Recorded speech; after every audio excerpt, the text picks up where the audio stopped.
Ne produisez pas si vous n'avez pas les moyens. Bonjour à tous et bienvenue dans cette édition d'Agodji vous parle.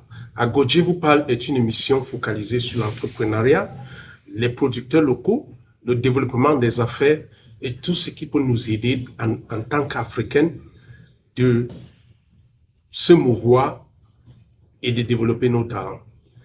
Dans cette édition, nous allons parler de l'autorisation de mise en vente.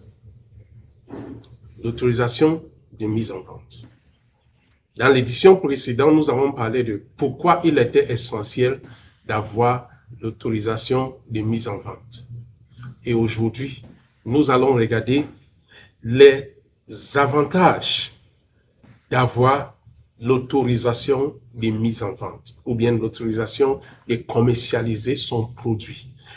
Dans l'émission précédente, j'avais dit que c'est un acte criminel de commercialiser un produit sans avoir l'autorisation de mise en vente.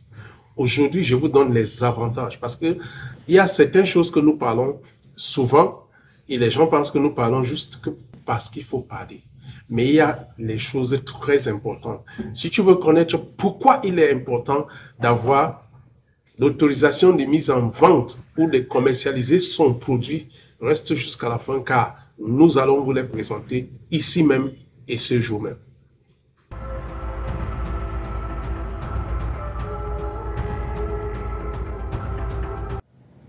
Avoir l'autorisation de mise en vente vous donne beaucoup d'opportunités.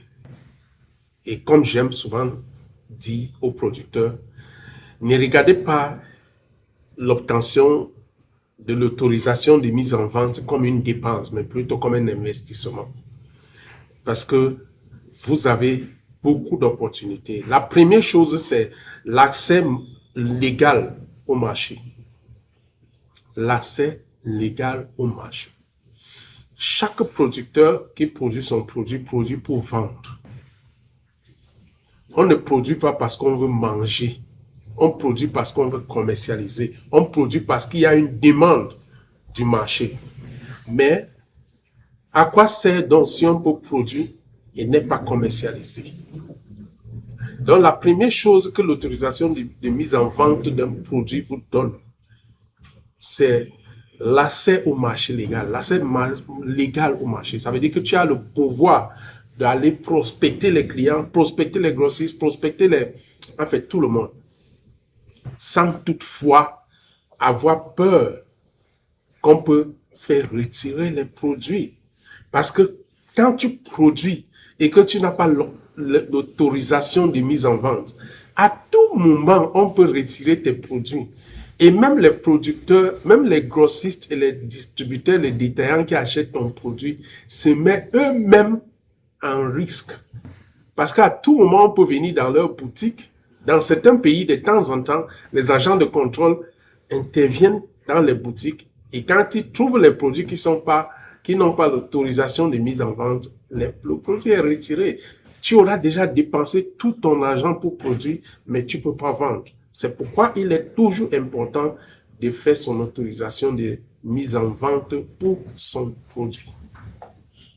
La deuxième chose, c'est le renforcement de la crédibilité de ton produit. Un produit a besoin d'être crédible. Je dis souvent, il y a la différence entre la nourriture que tu prépares chez toi et un produit que tu fais pour commercialiser. C'est deux choses différentes. Et comme j'ai dit dans la vidéo précédente, l'État est garant de ce que son peuple mange. C'est pour ça que l'État exige qu'un produit doit être crédible. Et cette crédibilité, c'est la conformité, c'est l'autorisation de mise en vente. Et même les consommateurs même qui achètent un produit qui n'est pas conforme, qui n'a pas l'autorisation, se mettent eux-mêmes en danger. Donc, pour que ton produit soit crédible, pour que tu dis vraiment que je suis un producteur, je produis tel produit, il faut crédibiliser ce produit. Donc, si tu as l'autorisation de mise en vente que l'État t'a donnée, l'État a dit oui, tu peux vendre ce produit, ton produit est crédible et tu peux parler de ce produit à n'importe qui et n'importe qui peut t'écouter parce que tu as un minimum de crédibilité. C'est comme conduire une voiture sans permis de conduire. Si tu conduis une voiture sans permis de conduire, le jour où tu fais l'accident, la première chose qu'on va te demander, c'est montre ton permis. Si tu as le permis, c'est différent. Si tu n'as pas le permis, c'est une autre affaire. Ça devient un crime. Donc, c'est pourquoi avoir l'autorisation de mise en vente crédibilise ton produit. Le troisième point, c'est l'expansion des opportunités commerciales. Or, avec une autorisation, un producteur peut étendre son réseau. Un producteur peut faire beaucoup de choses avec ce document-là. C'est pourquoi je dis souvent aux producteurs, comme j'ai dit tantôt, c'est pas une dépense, c'est un investissement. Et cet investissement fait que, à tout moment, tu peux arriver partout avec. Quand tu pars pour parler de ton produit et que tu dis que ton produit est autorisé au Bénin, autorisé au Nigeria, autorisé au Tchad, autorisé au Togo, autorisé au Burkina Faso, c'est différent de si tu n'avais pas cette autorisation. Donc, cette autorisation t'ouvre beaucoup d'opportunités et beaucoup d'accès dans le marché. C'est le quatrième avantage que l'autorisation de mise en vente de ton produit t'accorde, c'est la protection juridique. J'ai dit à la dernière fois que quand tu commercialises un produit sans avoir l'autorisation de mise en vente, tu es un criminel d'office. Mais quand tu as ça, c'est une protection juridique. Je m'explique. Imagine que quelqu'un se lève en disant qu'il a acheté ton produit, il a mangé et puis il a eu un problème sanitaire, par exemple. La première chose qu'on va toujours te demander, c'est est-ce que ton produit est autorisé? Si oui, c'est différent. Si non, c'est un autre problème. Comme j'ai dit tantôt, quand tu fais l'accident avec ta voiture et que le policier te demande ton permis, tu sors ton permis, tu le donnes, c'est une autre chose. Ce n'est pas une infraction, c'est un accident. Mais si tu n'as pas le permis, c'est une infraction parce que tu ne devais même pas d'abord conduire. C'est là où on regarde. C'est la même chose avec ton produit. Donc, si quelqu'un se lève un jour en disant que j'ai mangé tel produit et c'est ça qui fait que mon ventre me fait mal, mon pied descendu, la première chose c'est, est-ce que le produit est autorisé? Si le produit n'est pas autorisé, c'est une autre chose. Mais si le produit est autorisé, toi, tu es couvert. Donc, c'est pourquoi j'ai dit la dernière fois que certains producteurs africains sont des vrais criminels. À tort ou à raison, mais c'est la vérité.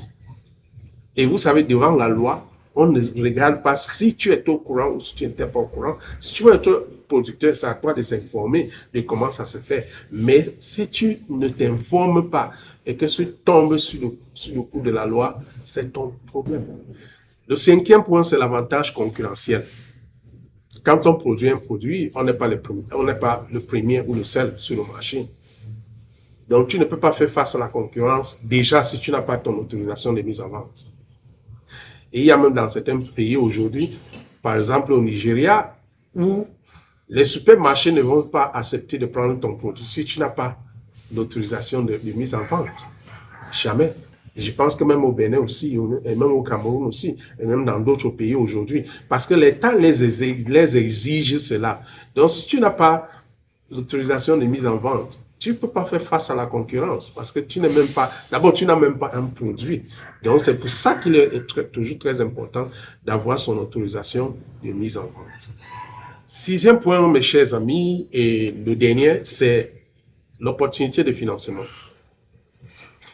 La plupart des producteurs en Afrique ont cette difficulté d'avoir le financement pour financer leurs produits.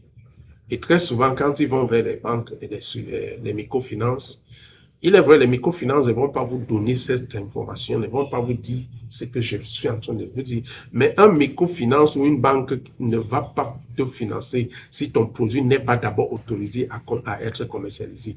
Donc, si tu n'as pas l'autorisation de mise en vente, tu cherches le financement, c'est pour faire quoi? Et tout le monde qui peut même te financer sera en train de prendre un risque qui n'a pas de nom. Parce qu'en fait, quand tu n'as pas l'autorisation de mise en vente, tu n'as pas un produit. Alors, chers amis, c'est ce que je tenais à partager avec vous dans cette émission d'Agodji vous parle. Et un conseil que je donne toujours à tout producteur, ne produisez pas si vous n'avez pas les moyens d'avoir l'autorisation de mise en vente. Parce que l'autorisation de mise en vente, c'est ça qui fait un produit. Sans l'autorisation de mise en vente, vous n'avez pas un produit. Tout ce que vous faites autour de ce produit-là, acheter des machines, acheter les équipements comme ça se fait souvent, c'est bien. Mais ne pas avoir, c'est comme quelqu'un qui achète une voiture, c'est une bonne chose. Mais achète une voiture et fais aussi ton permis pour conduire. Ne conduis pas juste parce que tu as acheté ton permis, tu as acheté ta voiture. C'est la même chose pour toi, un producteur. Ne produis pas pour commercialiser sans penser à l'autorisation de mise en vente. Parce que non seulement ton produit ne sera pas crédible, mais ça peut aussi t'amener des ennuis judiciaires qui ne sera pas bon pour toi et pour tous ceux qui travaillent avec toi. Alors, si vous avez besoin de conseils sur comment développer vos produits, vous pouvez à tout moment nous contacter à travers les numéros qui s'affichent et nous serons toujours là pour répondre à vos besoins. Jusqu'à là, restez connectés car nous allons encore apporter d'autres astuces qui pourront vous permettre de bien développer vos produits parce que pour nous, c'est le Made in Africa et pour le Made in Africa, c'est les producteurs locaux que vous êtes.